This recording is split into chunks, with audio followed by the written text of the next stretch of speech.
course of discussing movies, the host will spoil plots. You've been warned.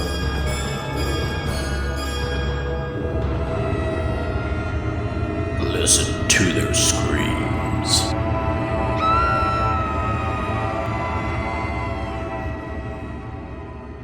Greetings, ghouls and creeps, and welcome to Listen to Their Screams, a horror podcast that feels like you're chatting with friends. I am one of your friends, Dave.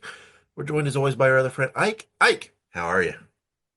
Hey, I'm not doing too shabby, ready for another episode and ready to record. Yeah, well, good thing. That's what we're doing here. That's So right. it's good that you're ready. So, all right, on this episode, we are going to review the movie Delicate Arch, which is available now on Screenbox. But we got lots to talk about before we get there. And let's start off with Ike. Did you watch anything this week? Oh yeah, I watched a couple things. Last night I finished the series Dexter, like the main series, so that's officially in the books. Um, would definitely recommend anyone to watch it. It's a super good show. I mean, literally start to finish. There's a couple low spots, but honestly, it's such a good show. Highly recommend. And we're going to get started on the next Dexter show here shortly, and then we also started a rewatch of Haunting of Hill House, which is a Mike Flanagan show, which is always a good time. Um, and then other than that, I actually watched a movie, but I'm going to save that movie for the horror hot take because it has part to do with that. So I won't spoil the surprise on that one until we talk about that in just a little bit. Interesting. Well, all right. Well, I don't think I watched anything horror related. Um, kind of boring there. So, all right, let's move on. Order up. Here's one house special cheesy slasher. Enjoy.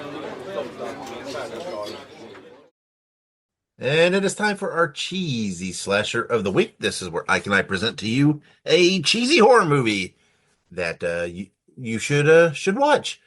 And kind of keeping with the theme of the show, we are presenting to you this episode the movie Tourist Trap, written by David Schmiller. I don't know what his name is. Molar. J. Larry Carroll, directed by the David S. guy, starring Chuck Connors, Jocelyn Jones, Joe Van Ness, Tanya Roberts. It's not Tony, it says Tony, but it's Tanya Roberts, and others. The movie was released March 16, 1979, and is described as a group of young friends stranded at a secluded roadside museum are stalked by a masked assailant who uses his telekinetic powers to control the attraction's mannequins. The movie is available to watch on Peacock or Tubi. And I have seen this movie before. It is every bit as kind of goofy and cheesy as that description says. And it is it's a fun watch, but what you'd expect from a 1979 movie titled Tourist Trap.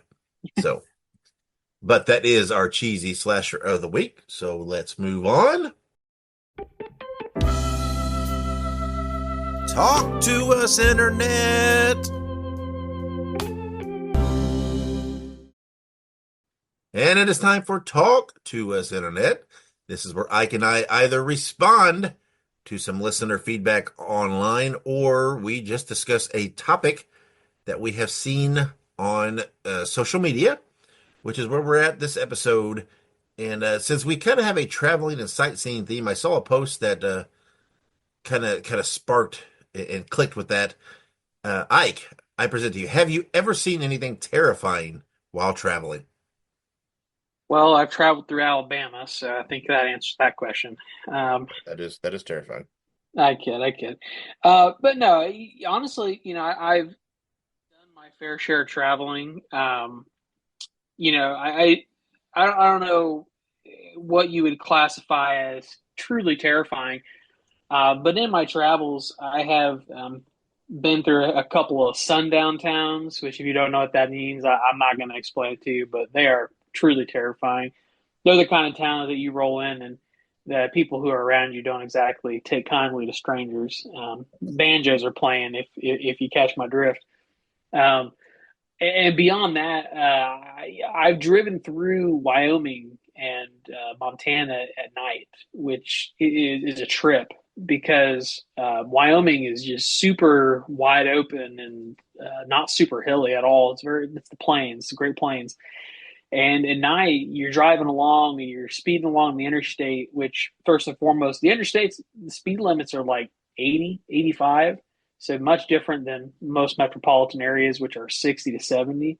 So you're going super duper fast and you just see these eyes all around on the roads because there's all kinds of livestock and animals on the sides of the roads that have deer and all manner of animals. So it was very spooky driving those open stretching roads. So yeah, I've seen some weird stuff while traveling. I don't know if I've ever experienced something truly terrifying, but weird nonetheless. Yeah, me too. I mean, yeah, I've experienced places where, it's creepy or spooky or whatnot, or, stopping at a shady gas station or shady rest stop, or, being on a stretch of road at night that's kind of peculiar, or, going through, I've been through some little towns in Mississippi that, look like they were like locked in 60 years ago, that were kind of weird, and things like that. And, literally in Mississippi, saw an old abandoned hospital that was still called, the John F. Kennedy Hospital. Right. Not memorial. I don't think it was a memorial thing, but just weird stuff like that. But yeah, nothing I would call like, like a haunted, terrifying type deal.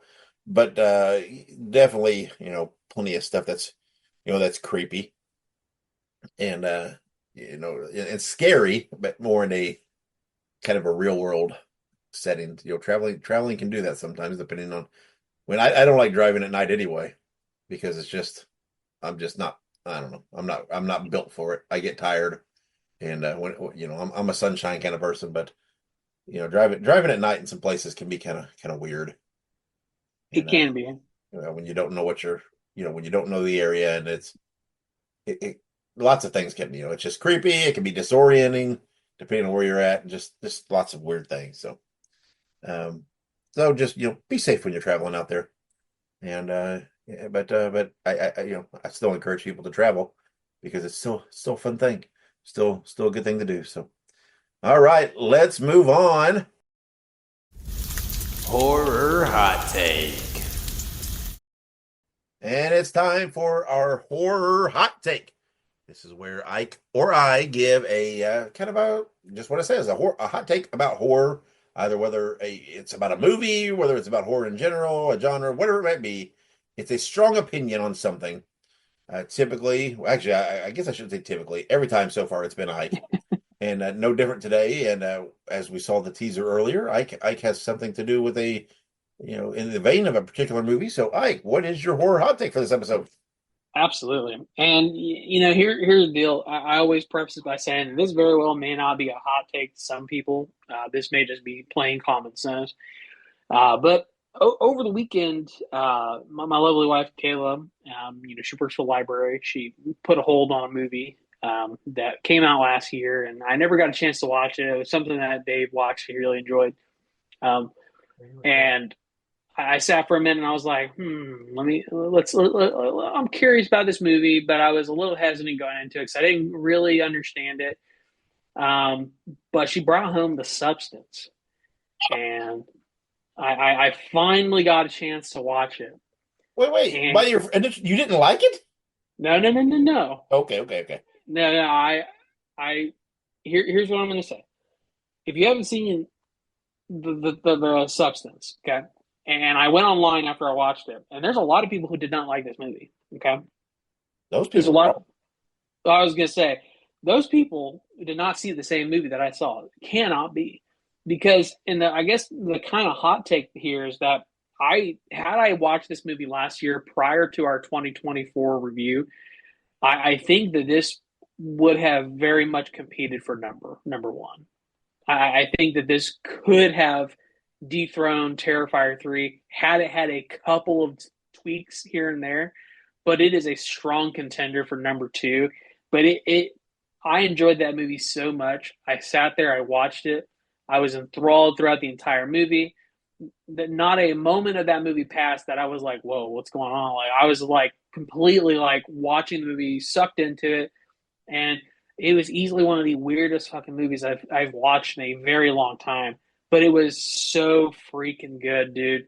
And I'm honestly a little sad that I didn't watch it last year. So I guess my horror hot take is that had I watched it, probably made my top five, if not higher. Yeah, I don't argue that. I have no doubts. No doubts. Had I watched it in the time, it would have at least been number two. It would have been. I don't know whether it would have knocked off Terrifier 3. That might be a biased view. It definitely would have been number two. It would have been one or two, one or the other. I don't. There was just the movie was so damn good. All the accolades it's getting, all the nominations it's getting, so well deserved. Demi Moore, just spot on, amazing. The movie, everything about it was just amazing. The effects were amazing. The story was amazing. The execution was amazing. The cinematography, just everything. The movie, it was creepy. It was weird.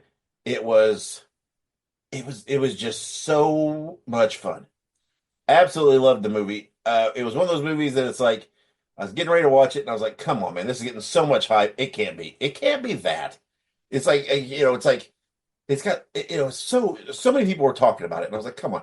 And I watched it, and I was like, "Yeah, okay, you know what? The hype might actually be even underselling this thing because it is deserving of everything, all the praise, all the nomination, everything it gets. The movie was so damn good, and it I can see why because it does have a lot of across the board appeal, even for non-horror fans. I can see why this is getting lots of nominations and lots of attention because yes, it's a horror movie. Yes, it's creepy and spooky. And it's got great effects and some whatever else, but it's got a spectacular cast.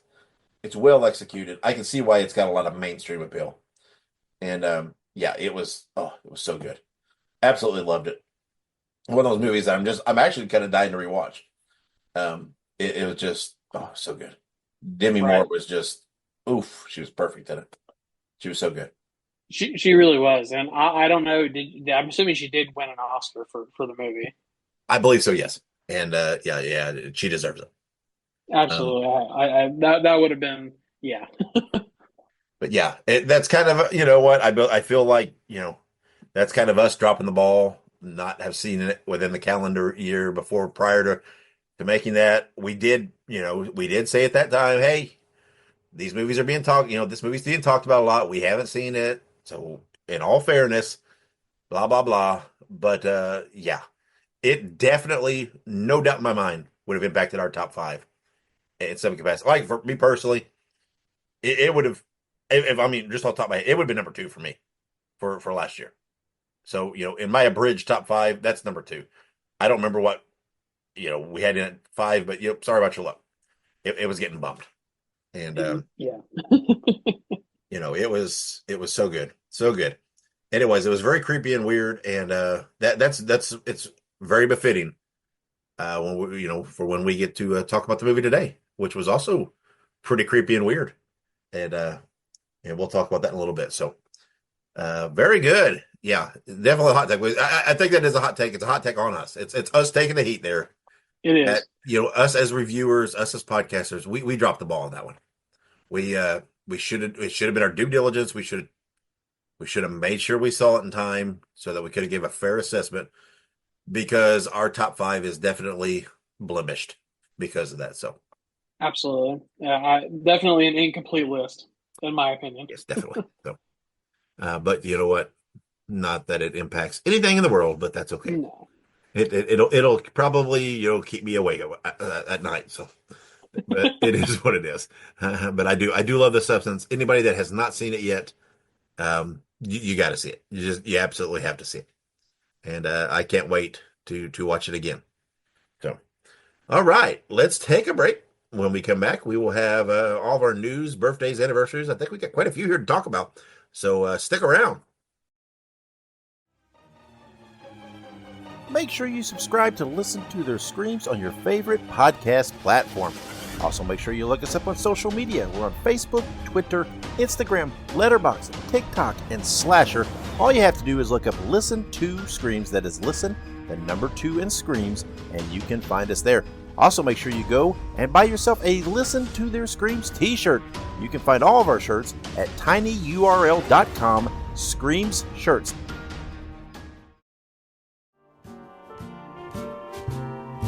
Spread the news. Spread the news. Spread the news.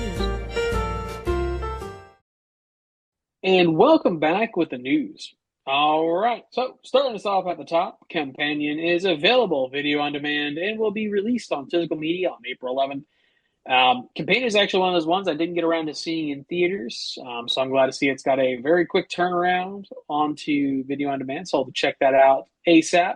But it looks very good. I love what's his name? Oh crap, the main guy in that movie. He's also in The Boys. Yeah, and it's Scream. What is this? God damn it! Why can't I get Jack Quaid? Is it Jack? Yeah, Quaid? Jack Quaid. There you go. I was like, it's somebody's son. What's his name? Yeah, Anyway, I was like, Quaid. wow. Quaid's son. Well, speaking of, Dennis Quaid was in The Substance. God, he was so funny too. Oh my gosh, the damn scene where he's sitting in that restaurant, like eating like whatever it was, the crawfish or whatever it was. It was just shrimp or whatever. Yeah, whatever it was. It was that was almost as disturbing as anything. Just the uncomfortable close-ups of him eating. Just, eesh. But anyway, yeah. Comedian. I've heard some pretty good things about it. I do like Jack Quaid a lot. Yeah, I'm looking forward to seeing this movie. Yeah, absolutely. And then also Sophie Thatcher, who is in Heretic, which got pretty high praise from us. So, but very good. Which, so we'll have to check that out. We'll have a mention on that here in a bit on Heretic. Oh, we sure will, won't we? Very good. All right. Moving on up to Terrifier 3 is now streaming on Screambox, which I went on there earlier today to watch the movie they were reviewing later, Delicate Arch, and I was like, oh, hey, yeah, Terrifier 3 is on here. We need to watch it. But then I was like, oh, but on the other hand, I have the VHS, so I really want to watch that. So I have to dig my VHS player out eventually to watch it.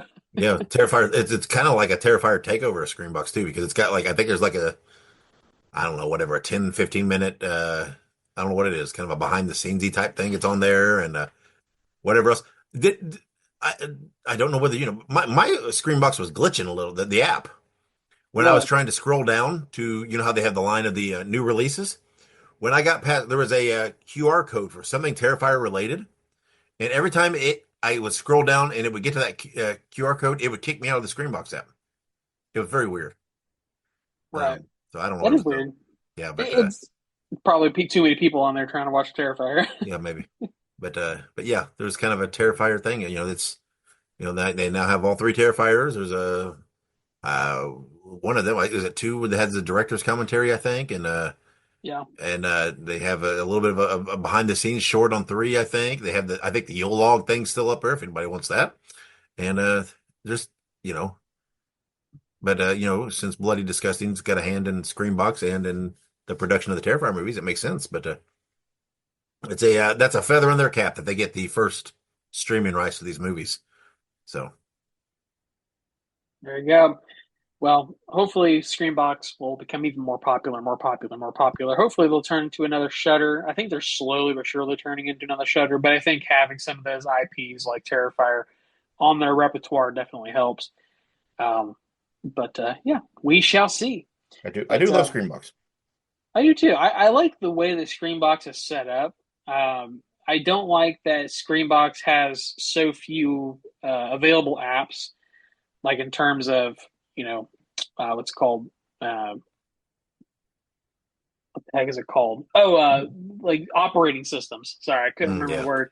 That's the one drawback to Screambox, which I think as they get bigger, they will get more operating systems. Because right now you can get it like on Apple and Android, but like certain TVs don't have Screambox apps, which hey, it is what it is. But yeah, they got a pretty good selection of some some underground type movies, some movies that you haven't heard of. There's a lot of what I would call hidden gems on there. If you scroll through, there's always something that will pop to watch. So yeah, no, absolutely.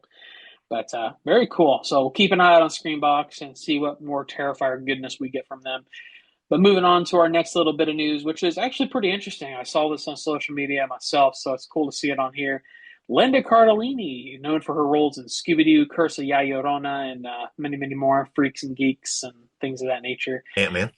Ant-Man, yeah. Is Or an wait, early... yeah, Ant-Man. Was it Ant-Man? No. Well, I don't know. She might have been Ant-Man, but she played Hawkeye's wife, right? Yeah. She was, yeah, you're right, Hawkeye's wife. So She it's was like an Age of some of the Ultron or Avengers. something like Yeah, that. yeah. You're right. I was like, wait a second. Ant-Man? Maybe. She might have But been in the one Ant-Man with the quantum whatever. There might have been a bit part with a Hawkeye. I don't know. Whatever. She played Hawkeye's wife. So yeah. anyway, Quantumania. not the point.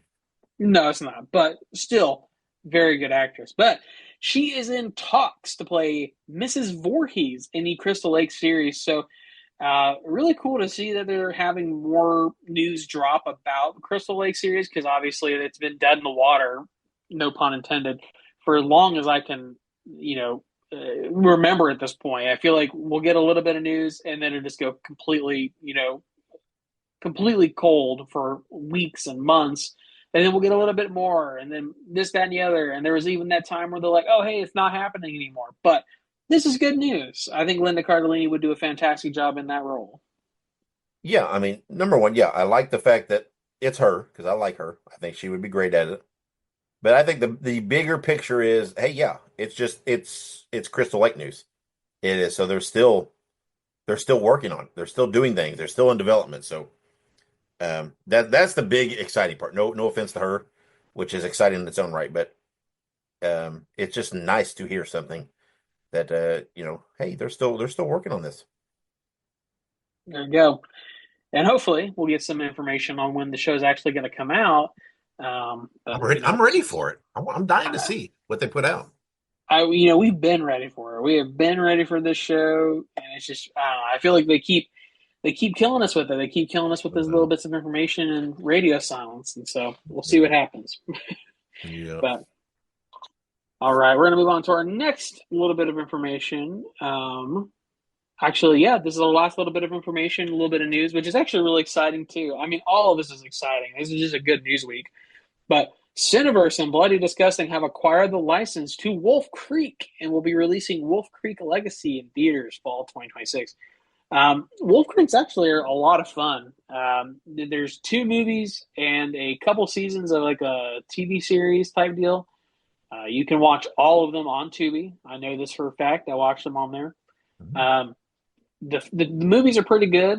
Honestly, the TV show, it works really well in long format, and it's really enjoyable. It's very interesting, characters and everything else. But there's obviously a central character who is a recurring role between these movies and TV shows.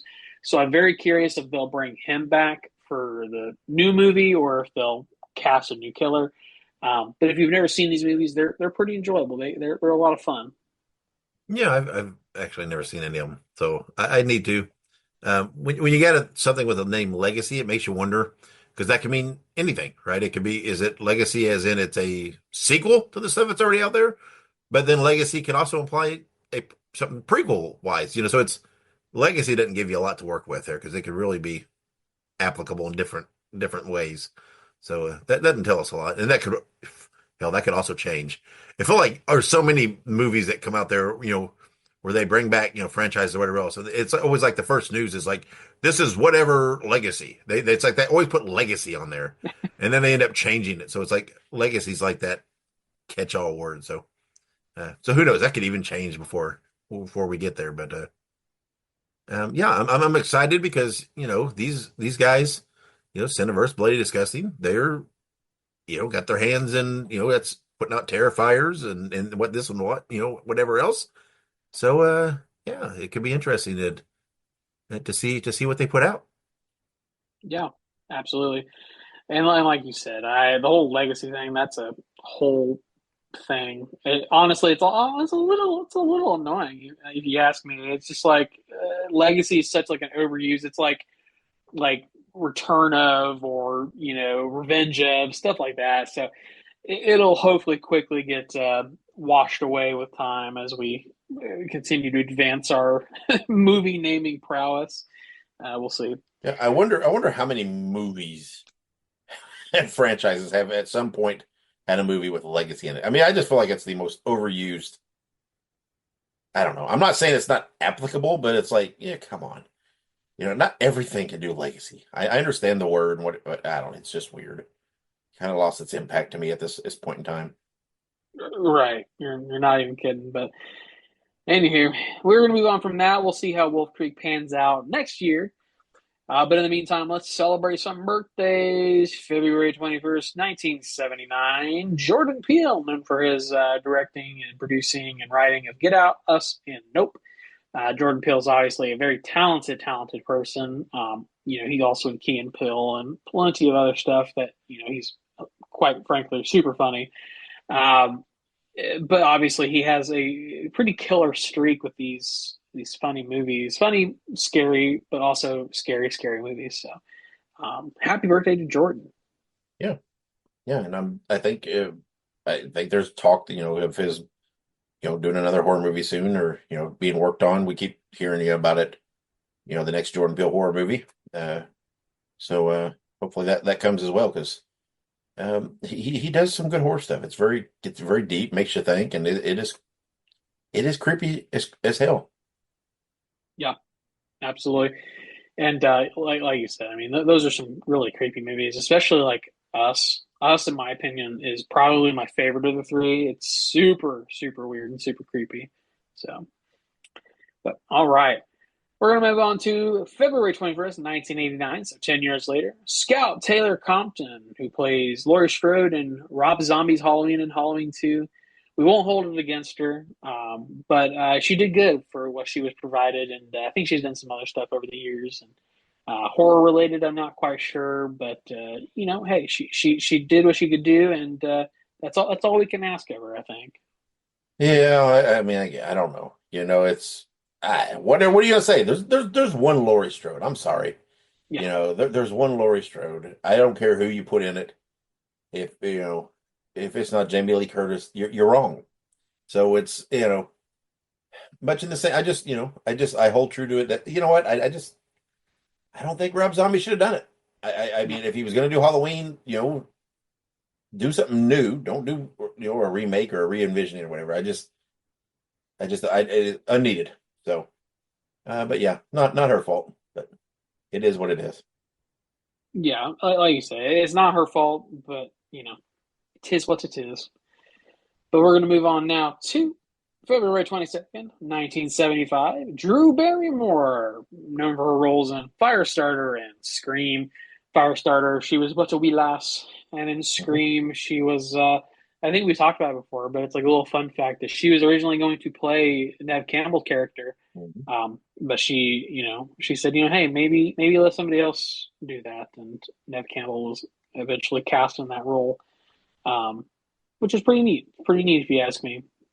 Yeah, I mean, no one, at that time, nobody thought that Drew Barrymore was going to get killed so quickly in that movie. That was it was very shocking for the time. Now Right. now we've come to expect it. We've come to expect shocking things from Scream and this and that. But at that time, it was like I remember the first time watching it, I was like, "Whoa, that's kind of a major actress there to kill off quick."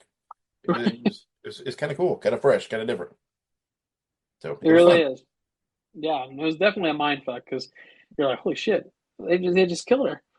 But very fun, very funny times. And we're gonna move on now to February 25th, 1997. Isabel Furman, known for her role in Esther in the Orphan movies. She was also, I think, Clove in the Hunger Games movie, which is an interesting role to play, of course. And she's done some other stuff, but I think specifically Orphan is what we would know her from best. And she plays a very creepy kid, and then she also plays a very creepy kid as an adult. So I give her kudos for that. Yeah, it's definitely creepy, and I don't know. It's weird, and I think there's going to be another one. She's going to do it again, from what I heard. So it's pretty wild. Yeah, I was gonna say I've heard that as well. That, like you said, basically she's gonna do another movie. I don't know what the context of the movie is, but yeah, that should be interesting. Should be interesting to see. Very good. We're going to move on now to our last birthday this week, which is February 26, 1977. We have James Wan, known for his roles / directing in Saw, Conjuring 1 and 2, Insidious, and so on and so forth.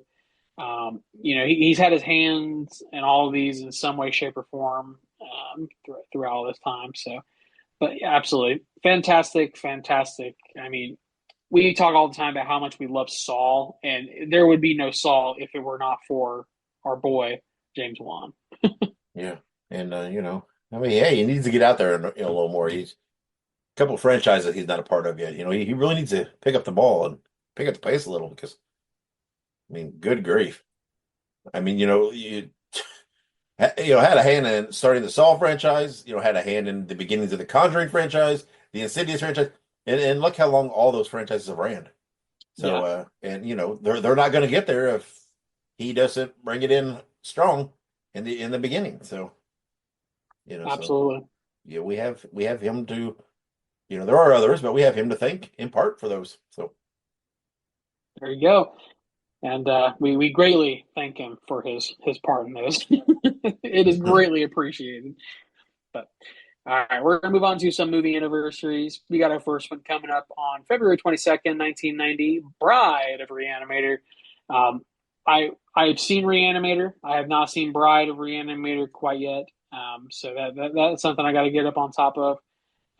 But absolutely, I mean, Reanimator is such a good movie, and I have a feeling that Bride Reanimator is hopefully a good movie too. Maybe Dave can give a little more information. It is. It's fun. Not as good as Reanimator, but it's still fun. Right. I like it. I dig it. He digs it. Well, I'll have to check it out sometime. It's just that's just the nature of sequels. A lot of sequels are just goofy. It happens, but very cool. Next up is February 24th, 2017. Speaking of our boy Jordan Peele, we have Get Out. His first movie of that sort of series that he's been working on. Super good. A fantastic movie, like I said. This is my favorite, but Get Out is a close second, I would say. And then Nope is good too, but I think the other two are so much better. But still, Get Out, fantastic. Yep, good movie. There you go.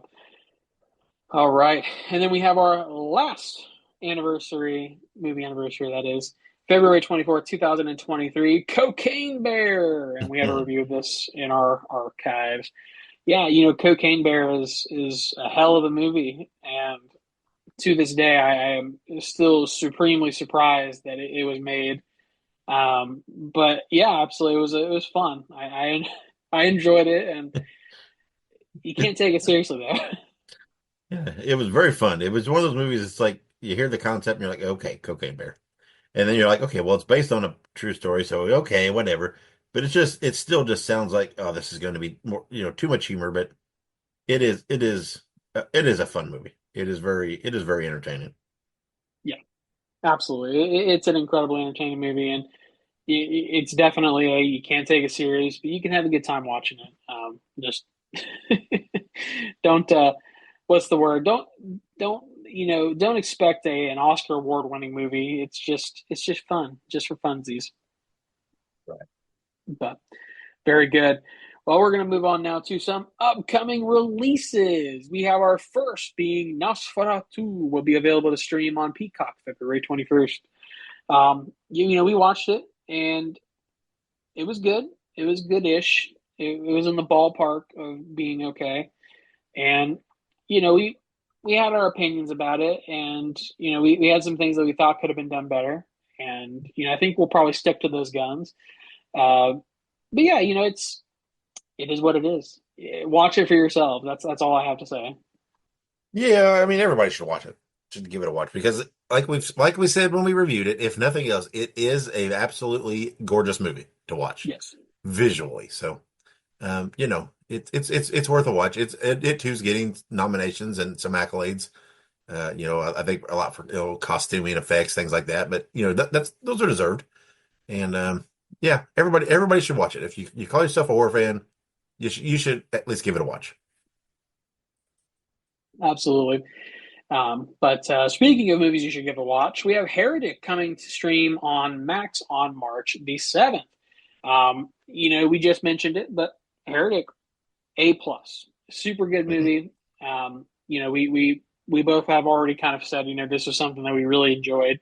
And if you haven't watched it yet, this is a perfect time to give it a shot. Hands down, Heretic will. I'm going to say now that. Wait, no, Heretic was last year. It wasn't this year. I was about to say it's going to make my top 5 for 2025 years, but It was last year. Damn, time is flying too fast. I get lost in the sauce here. I don't know where I am, but I think Heretic made our top 5, or at least was an honorable mention, didn't it? Yeah, at least an honorable mention. I don't remember, but it was at least an honorable mention because I really enjoyed it, and I'm looking forward to seeing it again. Yeah, absolutely. Like you said, this is another one of those that was in theaters and now has that quick turnaround to streaming, so we can check it out again. Mm-hmm. But very good. And we're gonna move on to The Monkey. I don't know if you guys have ever watched SpongeBob, but there's a episode where he's with the Flying Dutchman, and the Dutchman's teaching him how to tie knots. He's like, the monkey's foot, the monkey's fist, the monkey. That's what I hear every time I see this. But anywho, The Monkey is coming to theaters on February 21st, and it is described as when twin brothers Bill and Hal find their father's old monkey toy in the attic. A series of gruesome deaths start. The siblings decide to throw the toy away and move on with their lives, growing apart over the years. And we will be reviewing this movie next episode. I am very excited for this movie. It looks hilarious, but also 100% silly and stupid. So I'm hoping that it's a sweet mixture of like genuine funniness, a little bit of stupidity, and then also just being kind of spooky. Yeah, it looks creepy as hell from the trailer, and those monkey toys like that. There's a few different kinds of whatever. They're creepy. They're creepy looking. They've always been creepy looking, and this is a Stephen King short story, so I'm excited about that. I love Stephen King stuff. So I'm very much looking forward to this. Yeah, absolutely. But like I said, it looks silly, but I think it's going to be good. I think it's going to be actually pretty scary. Hopefully, I hope the trailers are like kind of bearing a little bit some of the spookiness, because surely, it can be spooky, I think. But we're going to move on now to our last little bit of information about upcoming releases. We had a lot to talk about, so this is our last little bit. We have #Manhole coming to Screambox on February 25th. The Japanese film is described as a groom-to-be turns to social media for help when he finds himself trapped in a manhole. This sounds like holy shit all over again. I'll watch it. I think this could be funny. It could be interesting. But yeah, just simply an interesting tagline, if nothing else, is that it's called #Manhole, but it is also about a guy stuck in a manhole. So, hey, I'm down for it. Yeah, well, I think it's the hashtag probably because he uses social media to help him, I guess. So, but yeah, it looks interesting. I had trepidation about holy shit, and I really liked it. So, but we'll see about this one. I'll give it a chance. Yeah, no, absolutely. Like you said, always give it a shot. Because if nothing else, it'll be a fun little time. But with that being said, that is all of our news, birthdays, anniversaries, and upcoming releases. So when we come back, we'll have our official review of Delicate Arch. So don't go anywhere. Hey, Bruiser buddies, I want you to listen to Wrestling Nostalgia with Dave Dynasty. Every week, he has the roughest and toughest interviews in the podcast world today, with the best guests you could ask for. There's no bums on this show. Let Dave Dynasty be your podcasting tag team partner and listen to Wrestling Nostalgia while drinking beer, smoking cigars, and busting heads. Just look it up on your favorite podcast platform and subscribe today, because the Bruiser said so.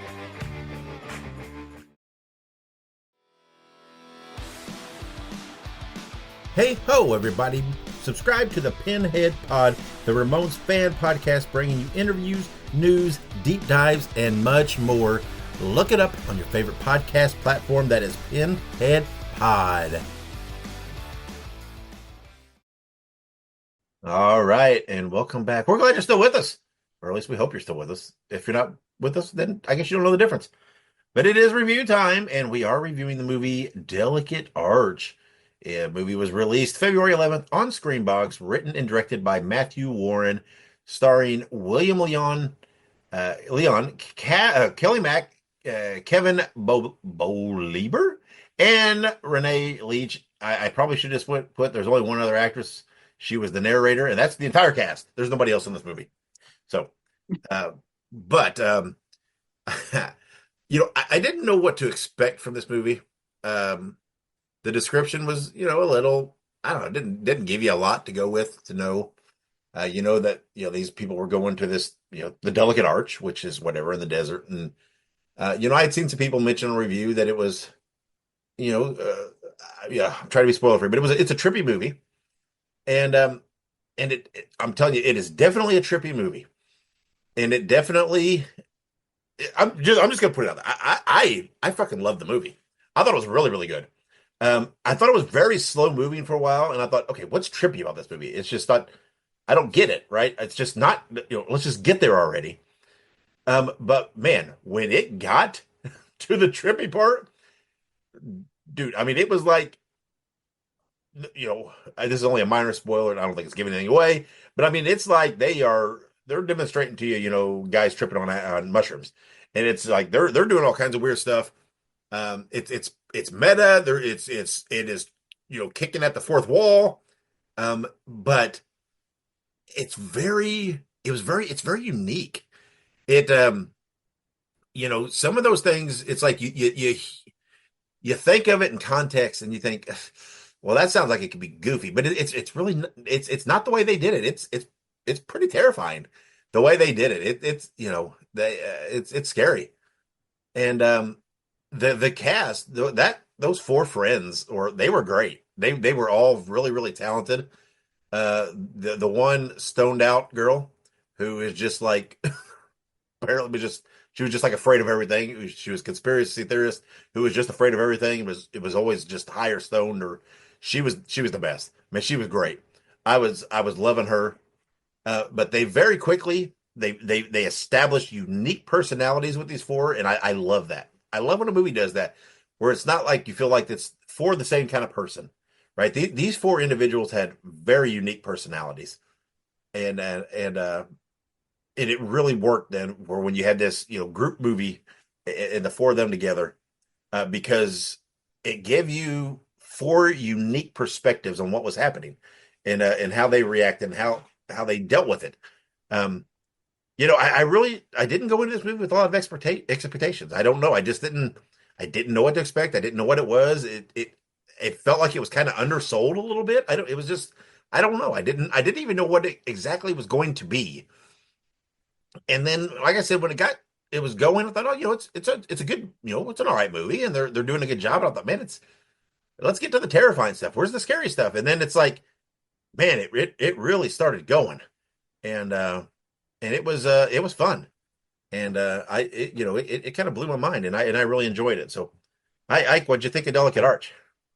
All right. Well, I guess first things first. I did not hate it.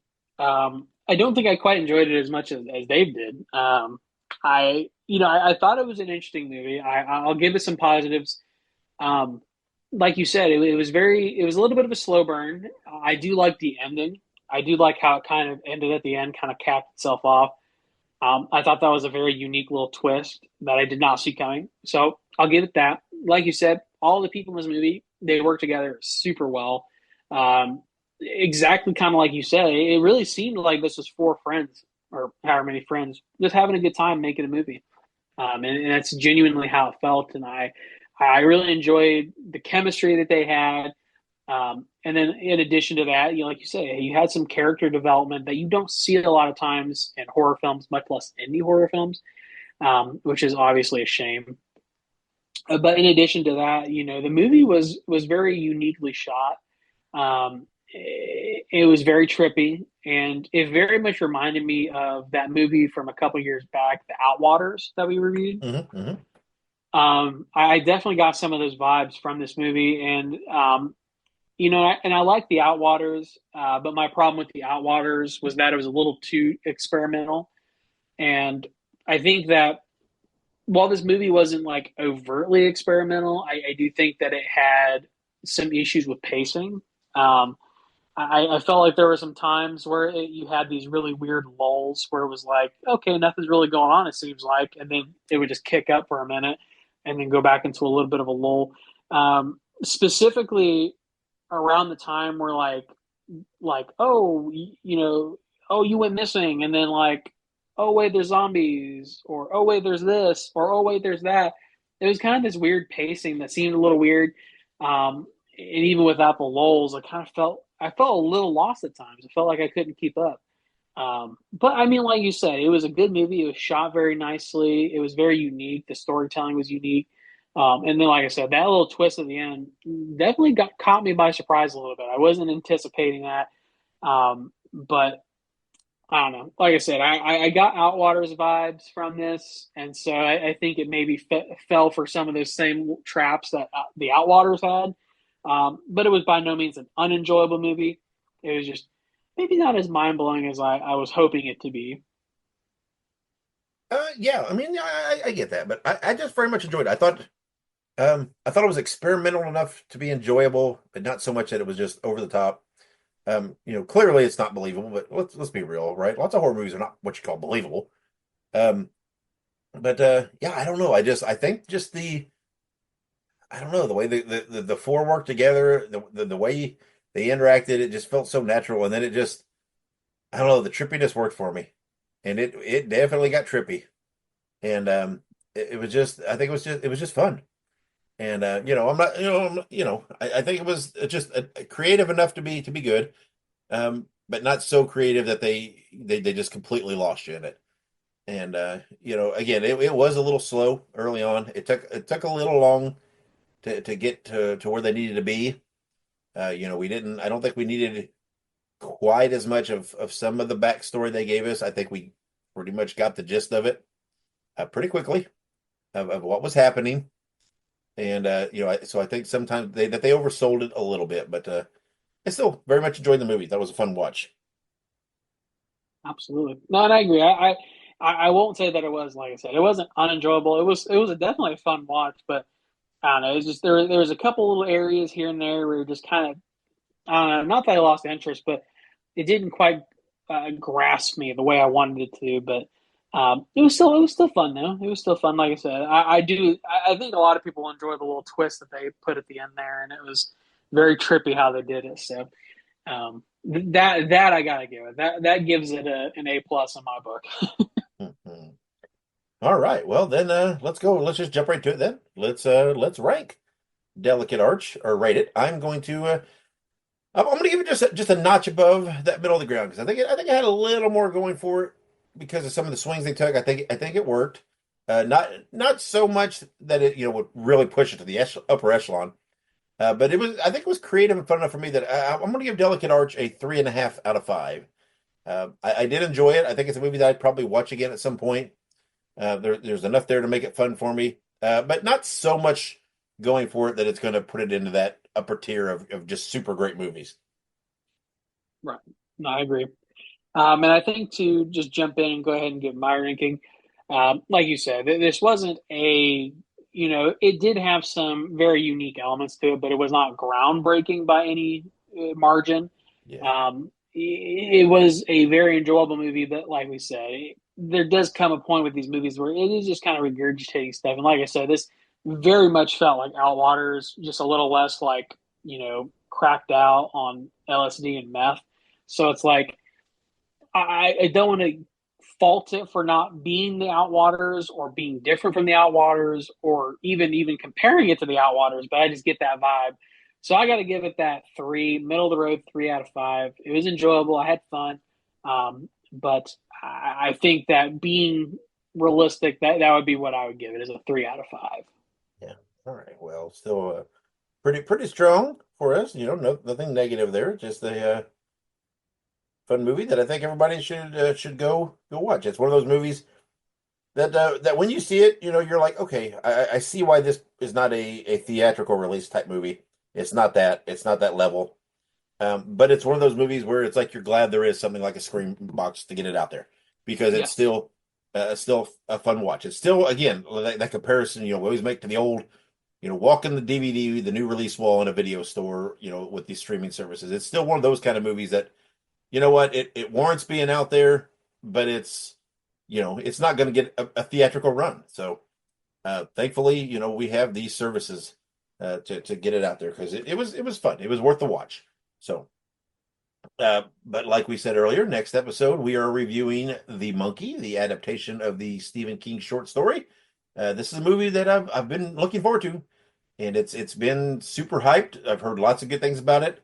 I'm super excited. So we'll see whether it meets my expectations or whether it lets me down. So we will have all of that next episode. Before we close this one out, I'd like to say thank you to our wives and then all the listeners and followers for all of their supports, shares, interactions, etc.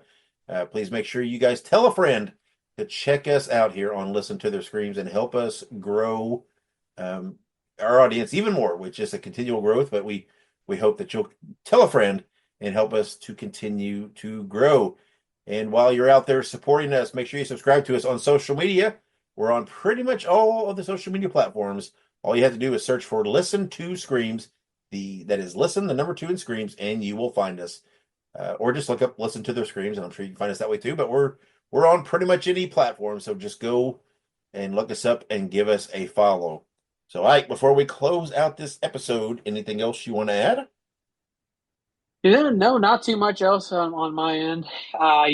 This last weekend, this is just a little like pondering that I had. This last weekend, I went over to, here in Pensacola, the area that I live in. I went over to like the downtown area, and we have the convention center. And this weekend was Pensacon, which I was supposed to go to it, but Damian Leone and David Harry Thornton canceled. So I was not able to. I mean, not that I wasn't able to go. I just didn't want to go. They were the only people I really wanted to see. But it got me thinking. I was like, maybe one day Dave and I need to pop up at a convention somewhere somehow. Sure. Yeah, we will. Definitely. I think it's one of those things. We've said it's on the short list of goals, yeah, you never know. We will probably have to start, somewhere a little smaller scale to get our feet wet. True. But yeah, you never know where we might pop up.